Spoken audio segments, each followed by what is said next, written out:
So yeah. Fantastically. Can you talk a little bit more about the Safer Gambling Week? What are the expectations this year?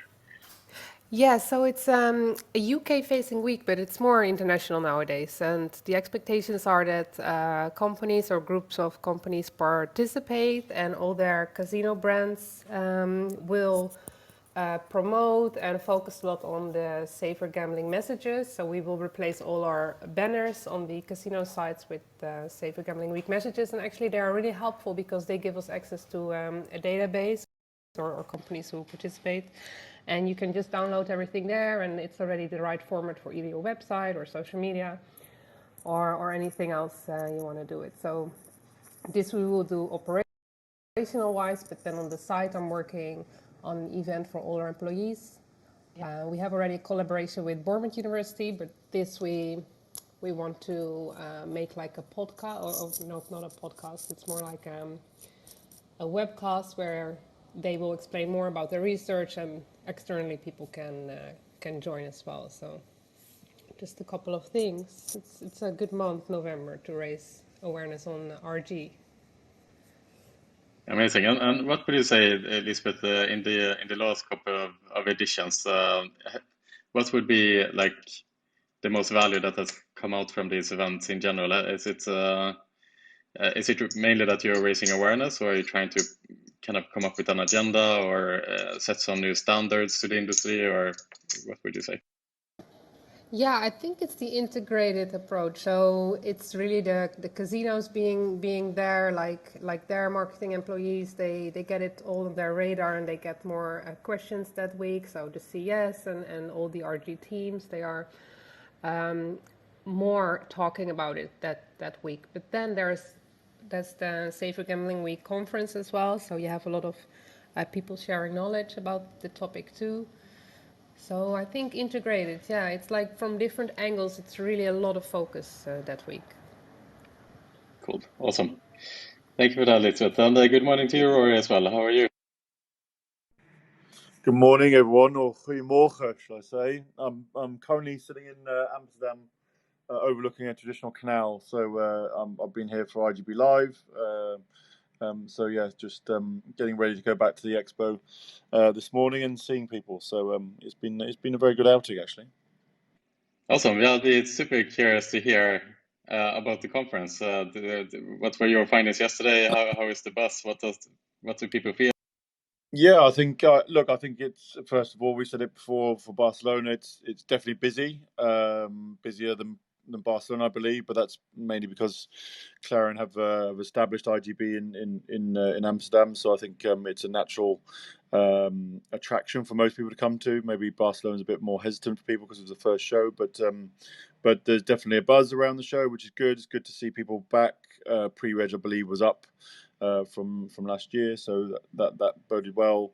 The sun was shining on the first day. It was raining yesterday, but the sun was shining on the first day, so that's all good. And the general buzz has been good. I think people, you traditionally have meetings back to back, I think, at events, but I think here people are having a few meetings and then just walking around the show and just meeting friends and new colleagues and everything like that. So I think there's definitely some business being done from both the B2B and the affiliate side, obviously, because that's what IGB Live is. And we had the iGathering, obviously, yesterday, which was well attended. Thank you, Iman, again, for inviting us. But that was really equally well attended. So, I think everyone's just glad to be back and just seeing each other. What's most fun is people don't know how to greet each other at the moment. So whether it's a hug, handshake, or fist pump, or whatever. So it's been quite one of my humorous moments so far at the event. Fantastic. That's interesting, Ryan. And what's your expectation now for the last day? How long are you staying again? I come back tomorrow, so but yeah, today's got a couple more meetings lined up with a few speakers for our event in Valletta, but just also going via some of the stands and checking a few of them out for ourselves. But yeah, a couple of meetings lined up, and then a meal tonight, and then back home tomorrow morning. Crack on with it. So Cool. Is there like a lot of tired faces now in Amsterdam, considering that there was Barcelona last week, or people kind of recovered between the conferences? No, I think some people have done the double event, if you like, done both. So they're sort of getting comparison between the two. But I think a lot of people either did Barcelona and weren't doing Amsterdam. But I don't think so. I think everyone was excited to come back. Holland's got a curfew at the moment at 12 o'clock, so that probably has helped everyone being a bit freshed for the event. But no, I think generally everyone's excited to get back into the swing of things. We're an industry that just keeps going along on fuel, don't we, of alcohol mainly rather than food. So I think we'll be fine. So, but I think everyone's just good to get back and keep going. So. Lots more to obviously attend even before Christmas. So but I think everyone will probably take a bit of a break now and then crack on again in mid-October. Yeah, exactly. Yeah, we have obviously in front of us now G2E, but for us Europeans, it's not the easiest to get over there. Obviously, we need to still quarantine in another country for 2 weeks before entering the US. And I saw our good friend Daniel Gratzner. He took the opportunity to quarantine in Mexico for 2 weeks before heading over to US and G2E now. You should. I wish I didn't have his Instagram. I wasn't following him on Instagram because he looked very nice where he was, to be honest. But these things you got to do. Exactly. Not too bad with Amsterdam either. But the good news for those of you who don't know is that the US is opening up for travel for Europeans come November, which means essentially that SBC's conference that is taking place, I believe, in end of November in New Jersey. Yeah, New Jersey, the end of November. That's correct. Yeah. Yeah, it's looking positive on that front, and I guess then we can also announce. I mean, iGaming Next, we are organizing iGaming Next New York in March. You are heading that event, Roy. I mean, we're not going to hijack this channel too much and self-promote ourselves, but Roy, why don't you just quickly introduce what iGaming Next New York will be about in March? Yeah, no, thanks. So hot off the press. So we're going to be launching the event on March 21st and 22nd in New York at one of the old properties that we've used before called the Convene, quite central New York, and it's I suppose bringing together the investment and iGaming community. The convergence is obviously happening closer and closer now. So we're marrying those two sort of sectors together and bringing them to talk about obviously the topical issues. Around certainly sports betting, obviously, investment and iGaming in general, and the M&A sector that's happening obviously quite a lot over in the US at the moment. So we're very excited about it, and I think it's a great opportunity for those looking to get investment, those currently also with investment or public listed companies to come along, but also going to try and connect with the analysts. And CEOs of this world, I suppose, bring them all together under one roof and network and get together. It's going to be a small knit event, up to about 700 people. So look out for when we launch it. Awesome. I'm just excited to be on the top of Empire State Building. That's that's my biggest interest. But no, absolutely, super excited that event will be. We've been working on that for a long time, of course. But self-promotion aside, here, nice to have you here, Rory, of course. And Karolina, good morning to you as well. How is everything with you?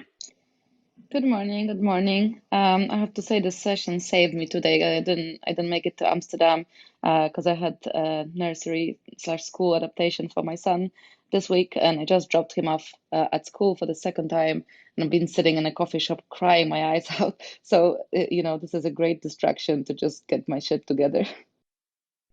Oh, really? Well, it's nice to have you with us here, Karolina. I mean. You were in Malta last week as well, and Barcelona before that, and then coming back to Malta. A lot of traveling at the moment. Yes, there has been some traveling, but I have to say I was so shocked with Malta because I haven't been to Malta since I moved, which is close to 3 years now, and I stayed in Valletta, and I just couldn't come out of the shock about how Valletta developed, how amazing it became with all the restaurants, bars, and I mean there was 10% of that 3 years ago. So I really, really enjoyed the stay in Malta, and I was amazed at how beautiful Valletta became. Yeah, it's definitely not an understatement. I like to compare Valletta to like a boutique hotel in a sense. It's like the boutique hotel of capital cities. It's just absolutely gorgeous. And how they managed to turn around a city that was seen as a bit of a uh, I don't want to use the word low class, but it was not very well respected. Valletta. It was not. It didn't have the best reputation, let's say, and now they have turned it around into just the most amazing place ever. I couldn't agree with you more, Karolina. And there's so many cool small boutique hotels. There's so many cool small shops, and it really has. They have really created a soul in the city, so to say. I agree with you.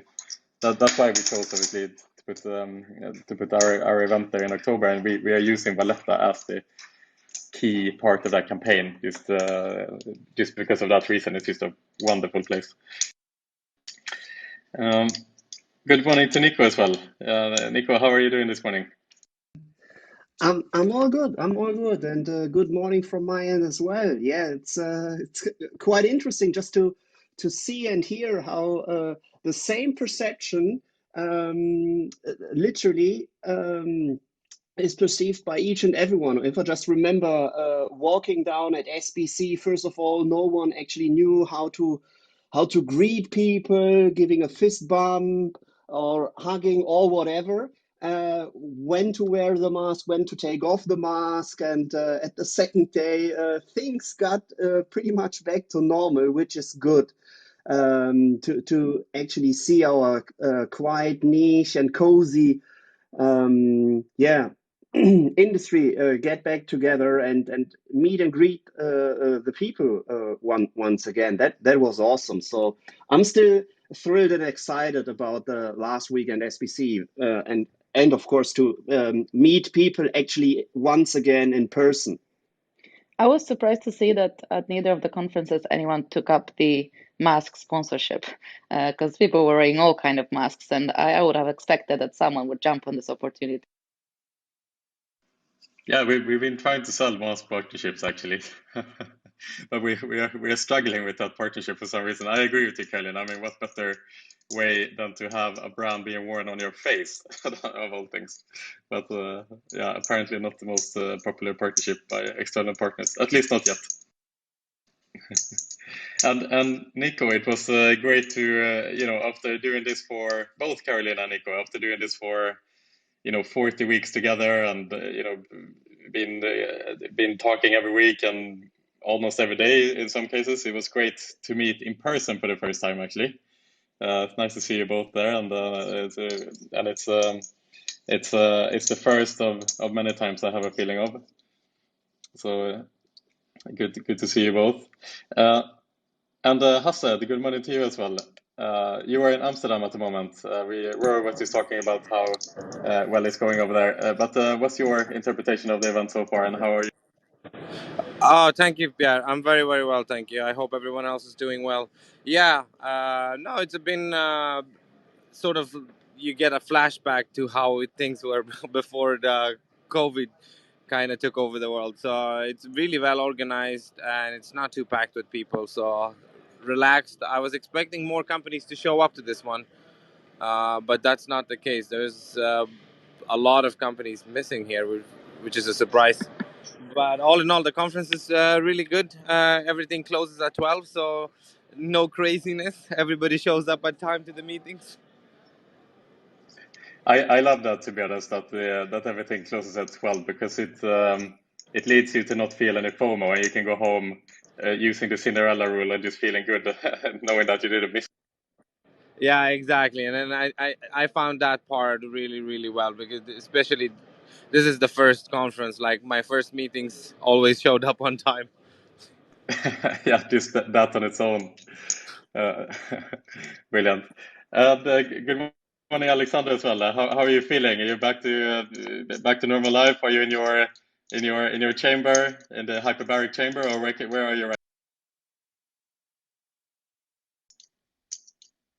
I think Alexander fell asleep in the hyperbaric chamber even. We can come back to him a little bit. Tim, it's nice to have you here as well. Welcome back to the Clubhouse chats. How are you doing this morning? Morning, Pierre. Going well. Up and going. Busy week this week, to be honest. Lots going on. Good to hear that, my friend. Good to hear that.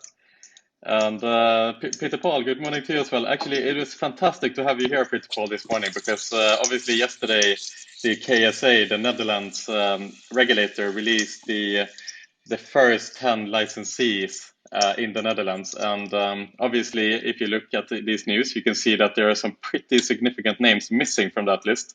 And I'd love to talk a little bit more about that later. But for now, I would love to hear how you are doing this morning. How do you say? I'm trying to catch up with my shadow here. But I'm fine, and it's good to be with you all this morning. So yeah, hopefully I can tell you a little bit more about the Dutch treat that some of my members are in for. Absolutely, yes. We've seen, this is very interesting. I mean, we've seen Kindred share price going down 15% this week. We've seen Betsson share price down 18% this week. Leo Vegas down as well, of course, as a reaction to the news that they were not granted licenses in the first round here by the KSA. So let's return to that in a little bit. But until then, Nico, my dear friend, I know that you again have prepared a really, really interesting news wrap up here. So I'm going to leave the mic over to you, and feel free to tell us what you have found of the most interesting iGaming news this week. Perfect. So, of course, we're seeing a lot of movements in the M&A sector. So, the Hollywood giant Endeavor just bought OpenBet for $1.2 billion. So, the Scientific Games Corporation, they confirmed that their subsidiary OpenBet will be sold to Hollywood-based sports and entertainment group Endeavor Holdings for a total of $1.2 billion. As we can see, even the Hollywood heavyweights are actually joining the rush and run for sports betting related companies. So Endeavor will actually leverage their services within the multi-billion dollar US wagering market. So as we can see, there's a lot of going on, and I will just pick the M&A side specifically based in the US later on as well. But heading over to the US, FanDuel secured their Washington market access with a deal with the Suquamish tribe. As we have already been speaking about how specific the market in the US is, even if a market or a state opens, it is not like we are used to a state being opened here in Europe. In the US, you're still bound to either a casino premise and or to a sports premise as well. So with this deal, the FanDuel will be able to offer their sports betting offering at all the casino resorts which are run by the Suquamish tribe. Then Mohegan and FanDuel also prepare for the Connecticut Sportsbook launch, which is actually happening today. DraftKings and the Mashantucket Pequot are also preparing for their sports betting operating launch in Connecticut as well. And as we can see, the market in Connecticut actually opened up or will open up today, but each and every operator needs to actually cooperate with already locally based tribe as well. And if you're interested in how the actual licensing process in the US actually works, there's a friend of Pierre's who has already given a super interesting move, and he will actually also speak in a podcast. Pierre, I'm pretty sure you can help me out with the name, as I'm pretty bad with names, but I'm pretty sure Pierre will just jump in the name as well. So we see the Tennessee sports betting revenue for August has fell, which is also the case for Colorado as well. Although the year-on-year numbers increase, the month-to-month data from July to August is always dipping a little bit. How come? Pretty simple answer. NBA finals are over in July, and there's literally just a little sports in the US in August. But be assured, with the NFL starting in September, we will see an increase in numbers in each and every state of the US. So Playtech, heading over to the M&A side, Optimove, they raised a 75 million investment led by the Summit partners. So the CRM marketing specialist Optimove, they announced this 75 million investment, which is led by global investor group of Summit partners, and they will use this money in strategic hiring for further M&A activities, as well as an expansion of its their customer relationship management, the CRM marketing platform as well. Another thing which will happen is, which has already been on the horizon for quite a while, Playtech board agreed to sell their Final group or part to the Gopher investment for $250 million. So Playtech, they already put out the plan to actually sell this entity since 2019, and now they actually agreed to sell it after they have their consent of the shareholder. And now the fun starts.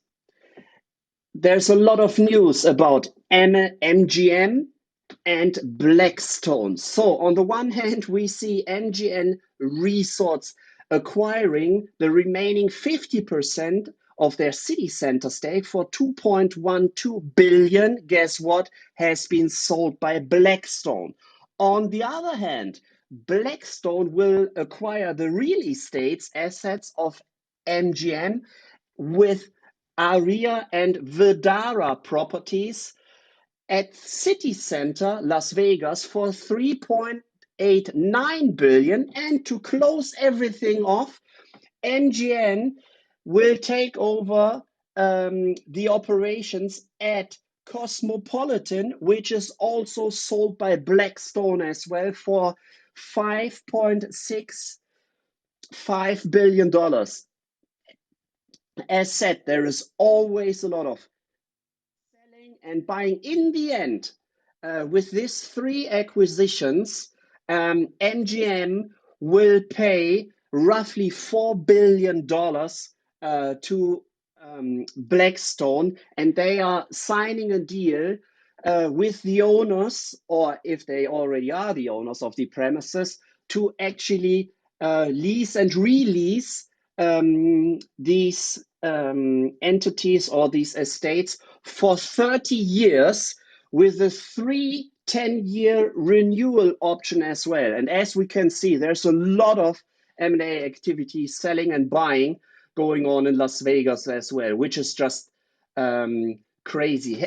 Coming back to Europe, the BOS, the Branschforening for Online Spell, which is the operator association in Sweden, they rejected the government's proposal that gambling advertising should be subject to special moderation. What is special moderation in the Swedish way? It's pretty simple, that gambling advertising should be treated similarly to alcohol advertising with respect and with terms of restrictions.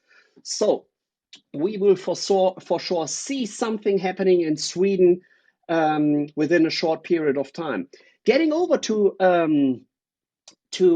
responsible gaming and how it actually affects the market, GameStop, which is the official entity for each and every operator being licensed in Great Britain, they reported that on a year-on-year basis for H1, the first half of 2021, they reported a 25% increase in the year-on-year numbers for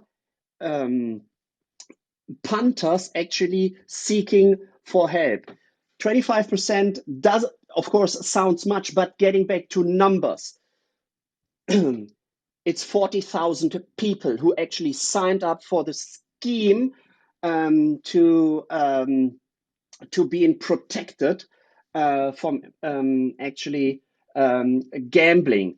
And as Peter Paul already joined our lovely moderator panel, or the couch on top, that on the Netherlands opened up with online licensing, and they already gave out licenses to 10 operators. I will just leave it with the headline, and I'm pretty sure Peter Paul will introduce us to the pros and cons. There's a lot of pros about the Dutch regulation and what kind of effect this will happen to the overall regulation in the Netherlands as well. And to close up this week's wrap up, we've been talking about 888 quite a lot within the last couple of weeks. As of now, 888, they signed a deal with the payment solution provider,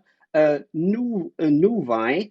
They will now use their services with real-time bank account funding. So as we can see, 888 is stepping up their game with the William Hill acquisition, and for sure we will see further news spreading around with 888 within the next couple of weeks. And that's it from my end for this week's wrap-up. Wonderful, Nico. Thank you so much for that once again. And I wanted to make one comment. Yeah, I thought it was a bit confusing to understand the nuances between MGM Resorts and Blackstone. It seems like they are basically trading more or less properties within the city center in Vegas, because all the venues that we mentioned here, Aria, Vdara, and so on, and Cosmopolitan are within the city center. So it seems like they are seemingly swapping hands between these properties. It would be interesting to read in more into that news, actually. But that being said, and also you talked about, Nico, that BOS, the Swedish the Swedish industry organization representing gambling, were attacking the proposals for tighter gambling ad controls in Sweden. There's a podcast coming out in the coming days, actually, with Gustav Hofstedt, who is the general secretary of BOS, together with Jesper Kärrbrink. And I'm sure they will be talking more about that. So keep an eye out for that podcast to understand what's happening more in Sweden at the moment. That being said, let's jump into the conversation today. And I think it would be excellent to start off with discussing the Netherlands, as we have Peter Paul here, of course, the president of NOGA, the Netherlands Online Gambling Association. And Peter Paul, I'd just like to kind of hand over the mic to you a little bit to just explain what's going on in the Netherlands at the moment. The KSA just released the 10 first licensees. However, some of the bigger names are missing from this list. So it would be interesting to hear your thoughts in general, what you make of this news, and just in general what your opinion is on the Netherlands at the moment. Right. So thanks for the opportunity to tell you a little bit about what happened in the Netherlands the last 3 weeks. For those of you who have missed the news, the Netherlands market, the Netherlands online gambling market, is due to open on the 1st of October. So tomorrow the market will officially open. And the KSA has yesterday informed the applicants that have been successful. Out of the 29 applicants that put in their application in the period 1st of April, 15th of April, 10 were told that they were successful and that they can start their online operations as of tomorrow. The Dutch state-owned lottery, NLO, which is the Nederlandse Loterij, and Holland Casino are two of the 10 successful applicants. Two other successful applicants are Noga members, Bet365 and Tombola were granted a license. And then there are some other smaller and quite unexpected successful applicants that made it through in the first batch. But this is not the biggest news, I would say, from the Netherlands.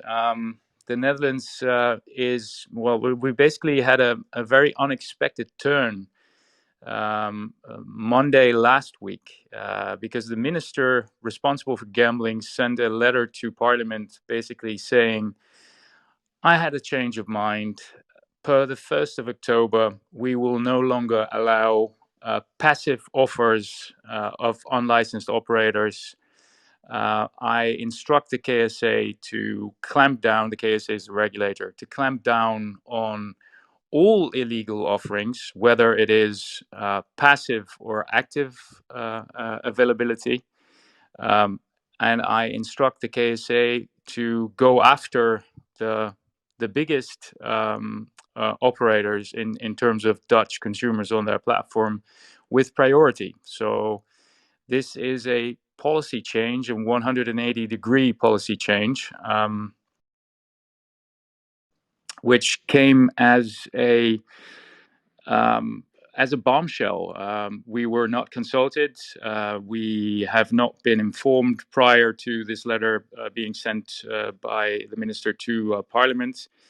And the KSA was well aware that this was about to happen, because 1.5 days after this letter by the minister, the KSA issued new policy rules with a new prioritization criterion, which is the one that you can enjoy, let's say, the focus of attention of the regulator if you have a lot of Dutch consumers without a license. The reasoning for this is that the minister thinks that now there is a legal offer per the 1st of October. Dutch consumers can play with a regulated offer. So they no longer need to go to the gray operators or the passively available operators. And with the regulated offer, the consumers are protected enough and they have choice. And this, of course, flies completely in the face of consumer protection, because we have figures that indicate that Dutch consumers which play online at the moment with, some of my members that do not have a license yet, those customers will, as a result of the letter of the minister, be facing a closed shop. So some operators have already indicated that Dutch consumers are no longer welcome. I saw a statement of Leo Vegas that they have moved out of the Dutch market as of yesterday evening. And if this is happening with, let's say, all the good faith operators that are members with Noga, then these consumers that played with my members will have to go elsewhere from the 1st of October. And our fear is that consumers will massively go for the most attractive offer. And usually the most attractive offer is not the safest offer, to put it mildly. We are convinced that swaths of Dutch consumers will go to websites that are run from Curacao, Russian Federation, Ukraine, Cyprus, and all operators that do not have any interest in applying for a license in the Netherlands. So this goes against consumer protection. And as far as we are concerned, this market opening has failed before it has really begun. And we are trying to salvage what can be salvaged. We're trying to get into a conversation with the minister to see whether he is willing to reconsider this daft move. I can't call it anything else, because certainly this is not in the interest of Dutch consumers. Right, great. Thank you for that, Peter Paul. And we can see here now, for example, that Kindred, I mentioned before that Kindred is down about 15%, but that's actually not true, because this morning the share price has fallen another 8%. Wow. Kindred is now down 21% in the last week trading because of the news here coming out from the Netherlands. So you mentioned here that Leo Vegas, they have obviously stopped offering games to Dutch players, and it seems that Kindred is now following suit, I would imagine, with the drop in share price here and bets on.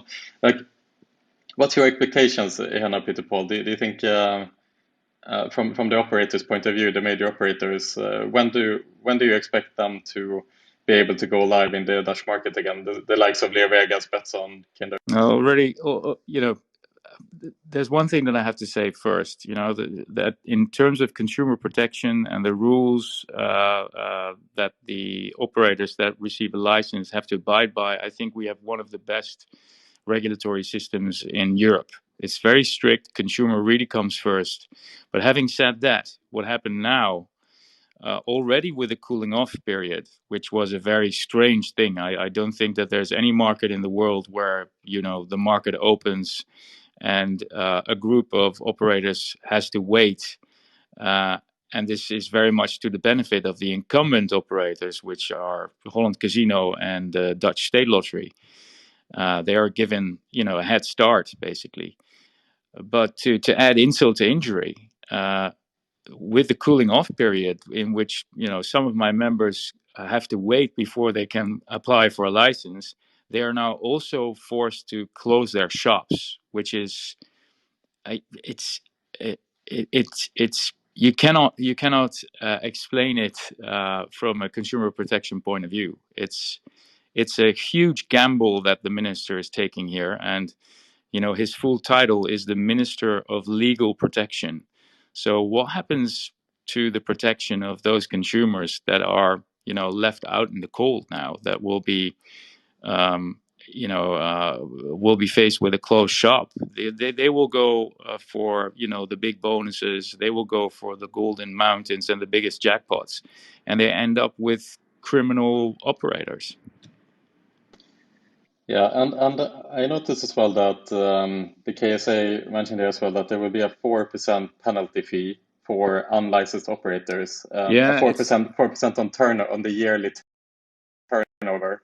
Can you explain that as well? How is the KSA or the Dutch able to send penalties to unlicensed? Well, that's the whole thing. So far they have been quite unsuccessful when it comes to, let's say, stopping the clearly illegal pitch black pirate operators, as I call them, that operate from Curacao, which is within the Kingdom of the Netherlands, but somehow we're not able to clamp down on the illegal operators that operate from there.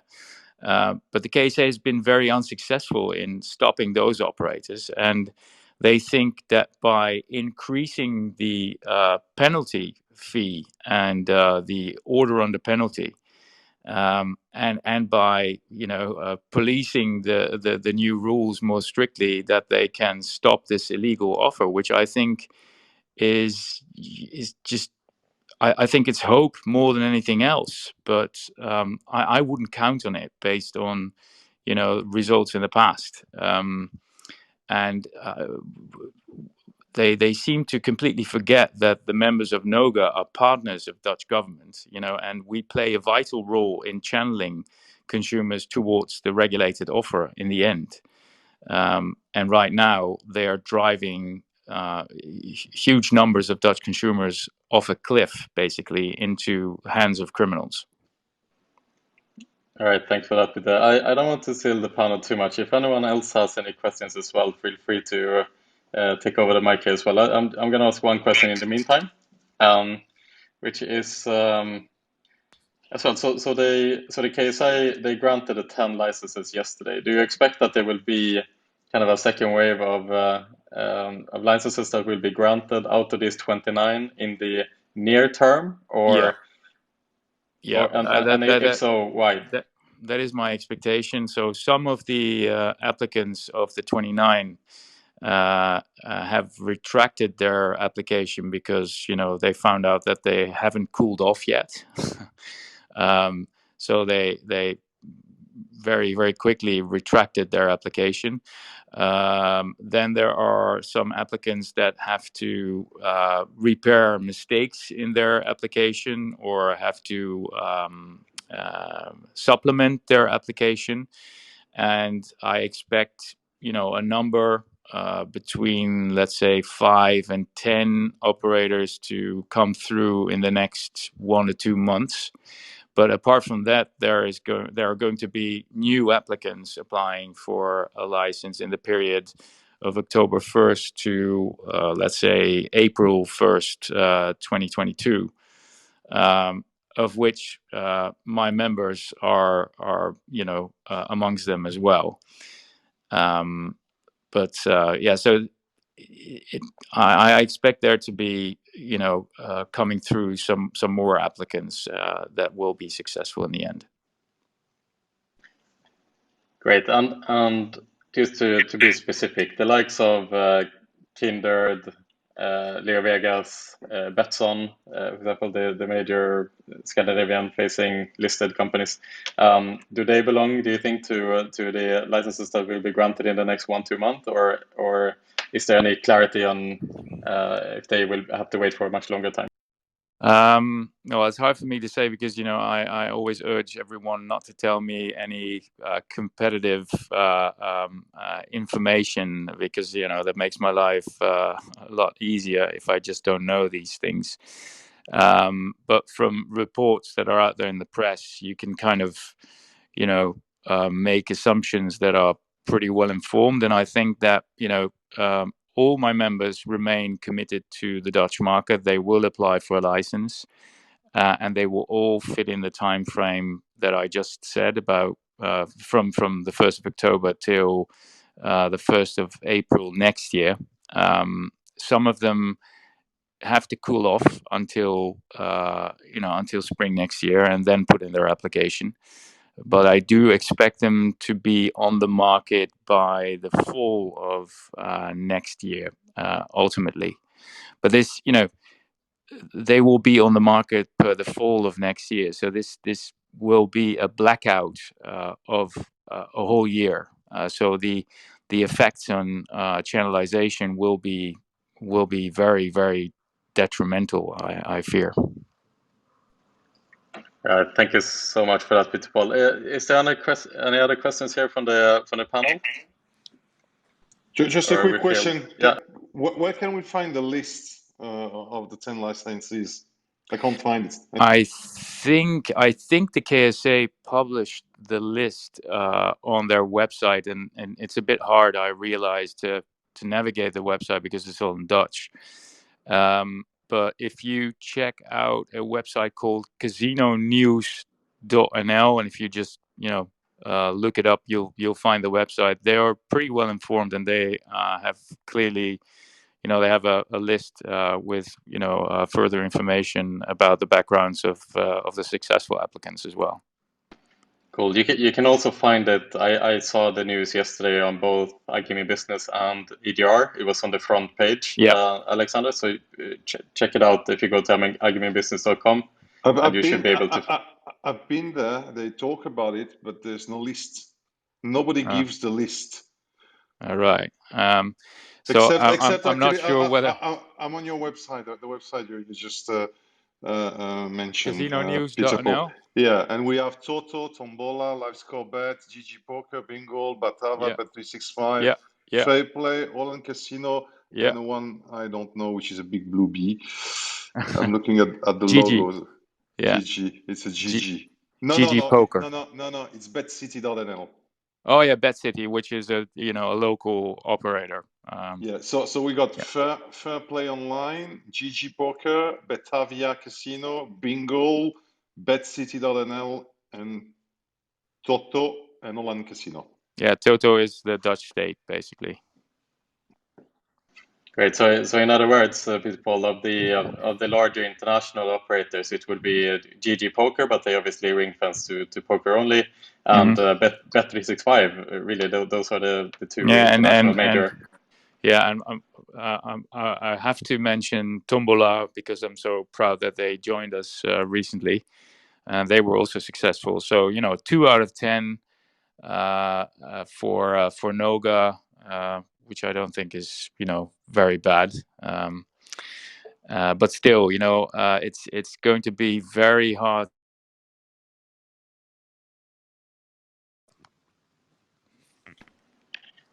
It's going to be, sorry, I received a phone call there. Sorry.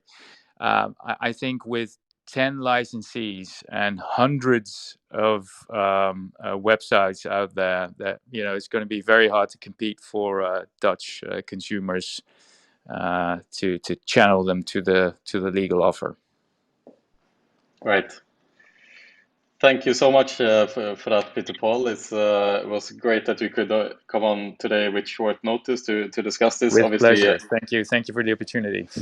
Of course, Peter Paul. Obviously, very big news, especially for the major European-facing operators who are looking to license. But obviously, we'll have to wait now for the moment being.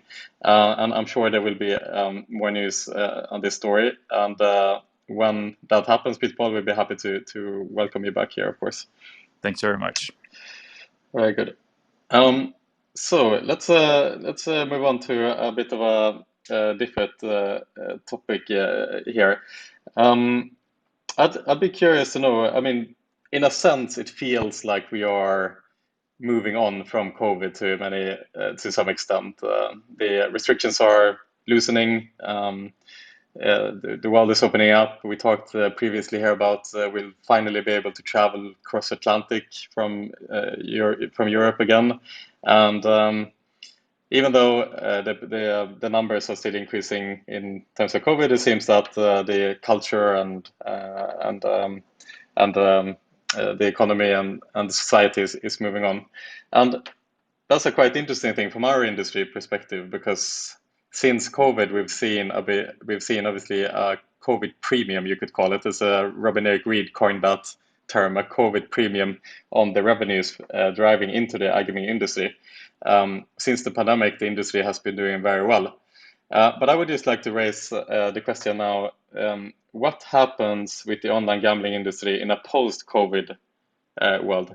Do we think that this is a one-off uptick, and the numbers will now start gradually return to some form of pre-COVID normality, or do we think that the COVID boost is here to stay? It's not going to go back to the way it was previous. And Tim, obviously, you run a successful operator, and I'm sure you're studying these numbers very closely. So I'd love to hear from you what's your analysis of pre-COVID, during COVID, and post-COVID for the gaming industry. So an interesting parallel and precedent to look at here is horse racing during the foot and mouth disease, I think, of the mid-2000s. What I was told back in the day was that the whole industry was worried when obviously there was no horse racing in the UK, And then people started making virtual horse racing, whether it be a Kieran or Golden Race or Inspired, for instance. And everyone thought as soon as the foot and mouth was under control, that digital horse racing or virtual horse racing would disappear. But actually, it's maintained and obviously grown. So I think it is when someone has to use a different, let's call it entertainment, and you sort of cross that barrier of entry, some people do end up preferring that, and it doesn't necessarily then disappear and go back to the old way of doing things. If you can shift the mentality of someone, they will still maintain that kind of enjoyment. And to this end, I was reading a report of I think it was Bluebet, one of the Australian operators, and they've talked about how now, normally in Australia, you go to the TAB, which is like a high street betting shop, to make your bets. But because of COVID, people have had to jump online and start using an online experience. Now, majority of the people who are now betting online in Australia are sort of 45 plus. Well, let's say 50% of people are now 45 plus. So it's not your TikTok generation anymore. You've transformed that user base who would normally go to the betting shop and do it in person. They've had to learn how to use online to get their fill of gambling. And they've obviously now found it's a bit easier. That I believe post-COVID, because we've changed people's habits and mentalities, they will continue to play on online, an online environment rather than going back to what they used to do 18 months ago. And obviously, the foot and mouth showed us this happened as well. And even the table tennis, which was one of the sort of impromptu sports out of Ukraine when all the football shut down 12 months ago, table tennis still exists and still going strongly, even though people thought that maybe when real football comes back, table tennis might drop off. So I think it's about removing the roadblock to change people's habits and mentalities. And then once I've done that, and it's like using Uber for the first time, once you've done it, you realize that actually it's not too bad, it works well, and you remove that roadblock to participate, and then people will continue on using it. So I don't see a change in the online activity post-COVID. I think it will continue. And I think we've opened the eyes of a lot of people that you don't need to go to the betting shop to put your bet on anymore. You can actually do it from the convenience of your mobile phone, and we're shifting people's habits. Finally, people are starting to understand the wonders of the adrenaline-fueled sport that is table tennis. I'm very, very glad to hear that. But Tim, to make a counter argument to this, and I tend to agree with you. But if we look at, again, I'm interested in the stock market, and I like to look at trends based on where the stock market is heading. And it seems that back in March, along those lines, the gambling stocks peaked, and since then it's been very much a stagnant story with many companies. So obviously, Evolution being a good example here, who have just been accelerating for 10 years, and since April the share price has been stagnant. We've seen that in the rest of the gaming industry to a large extent as well. Do you think that the gambling the industry has kind of reached its peak for the moment being still, or is there just a lack of good news, let's say? I think there's two very different observations here. One is how a market reacts to a share price based on incomplete information, and two is what the customer actually does. And what the customer actually does doesn't always translate into news for the city. So I don't think a share price is always representative of what the customer is doing or what the customer will do in the future. And as I've always a big proponent of this, that you must look long term and to have a good solid foundation and fundamentals of a business. So I don't think we can look at share prices which react to news, which may be based on a short term data points. Actually, whilst the share price might move, it doesn't reflect a customer's experience with an online site or an online bookmaker and what they may well do in the future. Fair enough. And Alex, I'd be really interested to hear your perspective here as well. What do you feel? Was COVID a temporary boost, or is it an acceleration towards digital in general for the gambling? To be honest, I don't have a lot to say about the subject. I tend to agree with Tim. Players were pushed toward online behavior. Once the behavior is adopted, they'll keep up with it. I wouldn't say more, to be honest. Okay, fair enough, fair enough. I have a different question though, as we are talking about trends here and kind of moving on to a post-COVID world.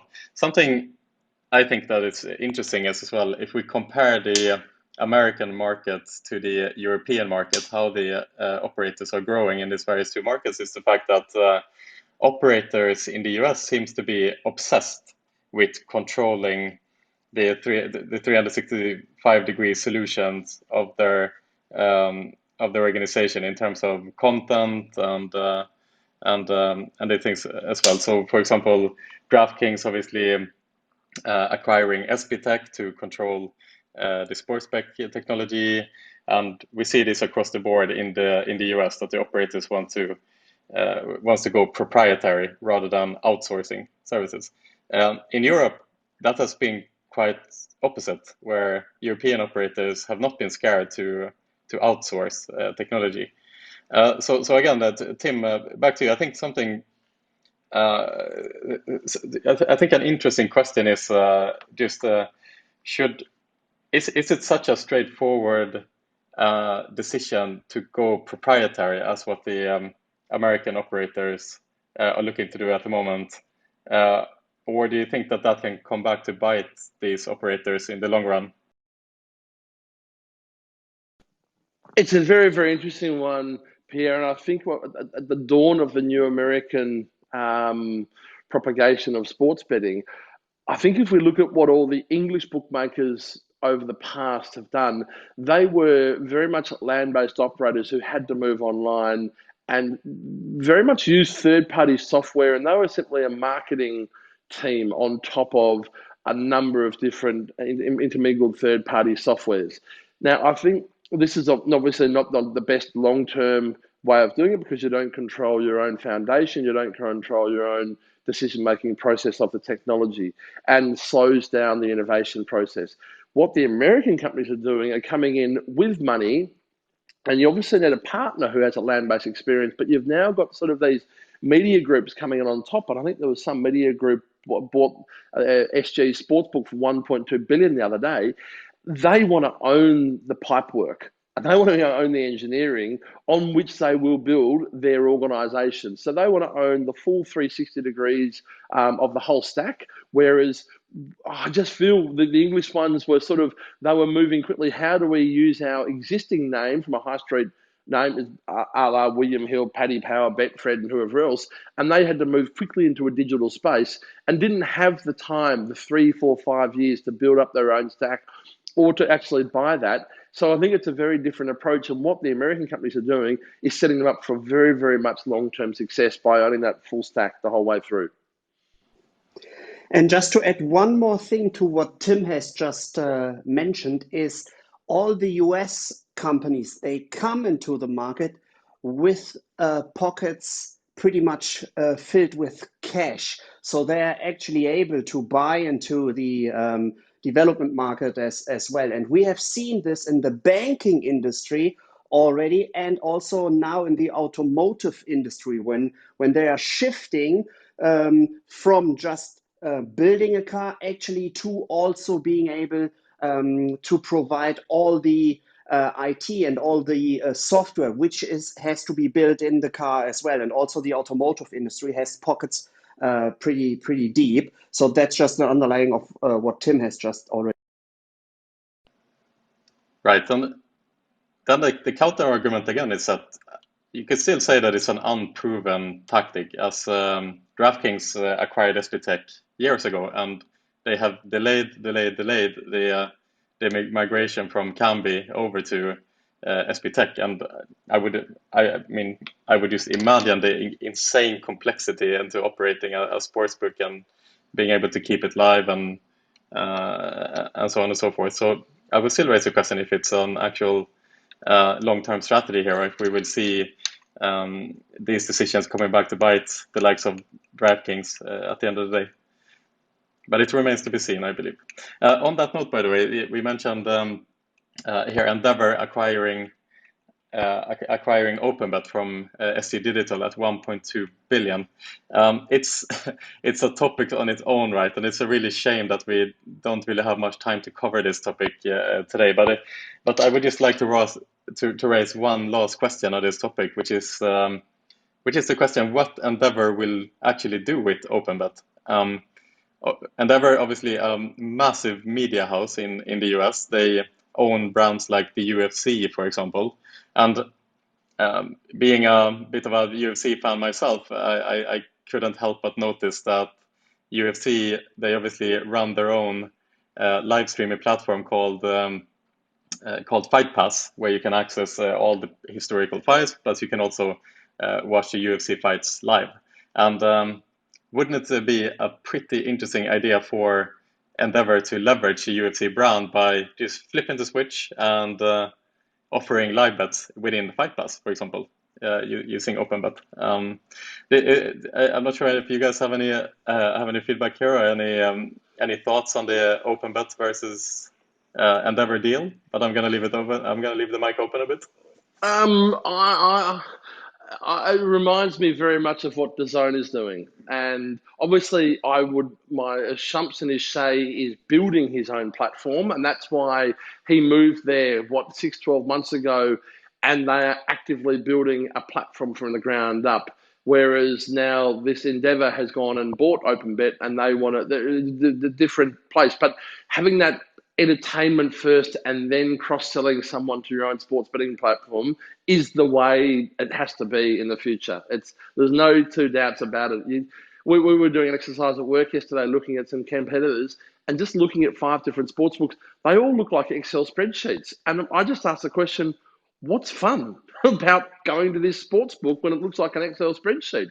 There's nothing entertaining on a sports book. And all the content and the calls to actions about get a $25 bonus. That's not interesting. Whereas you look at how TikTok and Netflix and DAZN and Fight Pass, what they're doing, they're saying, come for this rich content which we control, and then should you wish to make a bet, we will provide a nice little widget where you can make that bet as well. So it becomes a second nature underneath that content. But currently, sportsbooks in general are so boring, it's not funny. I'm surprised the industry doesn't move forward more quickly. And if people who do run sportsbooks don't take this at a moment to just sit back and look at what the site looks like and what your entertainment competitors are doing and who's got the eyeballs these days, the sports betting industry is going to get left behind, or it's going to open up opportunities for someone like a DAZN to come out with a fantastic platform, fully integrated end-to-end, showing your different sports streaming and then popping up the right bet at the right time to trigger a call to action in a fully seamless operation. So, yeah, I agree with how they're doing it, and I love to see what they're doing, and we're going to try and copy and innovate faster than they are. Right. So it's content is king at the end of the day. That's what we're saying here. People should come for the content and stay for the betting. Let's say, and not the other way around, where you go to a sports betting site and you are, like you were saying, Tim, you are kind of overwhelmed with data. So say that is catering perhaps for a very niche audience of very passionate sports betting individuals. But it doesn't cater for the masses, and that is perhaps what Endeavor is trying to do. And when you do that, the whole thing, if your USP is this fantastic Excel spreadsheet on a sportsbook homepage, your only competition is you're competing on price. And is that really what you want to be doing when anyone, the barrier to cross to a different sportsbook, it's seamless. It's one click away. It's not like walking out of a betting shop and going to another one to check a price. It's so easy to compare prices. We shouldn't be trying to compete on price. We should be trying to compete on the quality of content and then cross-sell someone to make a bet on the content they're watching. Amazing, Tim. I think what we are seeing now is a bit of a paradigm shift where it's the media houses now that potentially has an opportunity to become some of the biggest sports books in the world. Let's say by again pulling in the masses into the product for the content, and then again letting them place a bet if they want. If you don't want, that's okay as well. But it's a quite interesting proposition here, and it's been a war, obviously, of who can buy up the most sports rights. You know, Amazon is in this fight as well, buying up sports rights left, right, and center. Obviously, DAZN, up and comer now, who employed Shay Segev as their co-CEO, and obviously alluding to the fact that they are going to make an entry into online gambling as well. And so it's a clear trend that is emerging now that I think we are just behind the corner. But it will be interesting to see how the space develops. Perhaps something that you are thinking about as well, Tim. Who knows? Yeah, it might be a little bit. All right, we'll follow up on that when the time comes. Karolina, Nico, do you guys have anything to add here as well before we start running off? Yeah, just the name I was looking for, who's pretty, has a huge knowledge about the tribes and regulation in the United States. It's Martin Licker, and I'm pretty sure he's also participating at one of your events, Pierre. So that was just the name I was looking for, and just fingers crossed that Tim will buy big into the NFL and start, reshaping all the deals with the operators already. Although I'm pretty sure, Tim, you like the dark a little bit more than the light, but I'm looking forward to see you in a little bit more light. Pre-regulated grey is a beautiful space. And so he said, sailing into the sunset. Very good. All right, guys. Thank you so much for the discussion today. It's a pleasure to host this Clubhouse every single week together with you guys. Karolina, Nico, you're here every week. I appreciate that. Tim, Lisbeth, thanks for coming on as well. And everyone in the audience, I would just like to say it was really nice to meet some of you guys at the conference last week in Barcelona and see each other face to face. I hope that we can continue doing this as we go forward as well. And let's keep connecting and let's keep making this industry better. Right. I want to wish you all a great Thursday afternoon, and we will see you here again next week. Thank you, everyone. Thank you. I'll see you. Bye. Bye.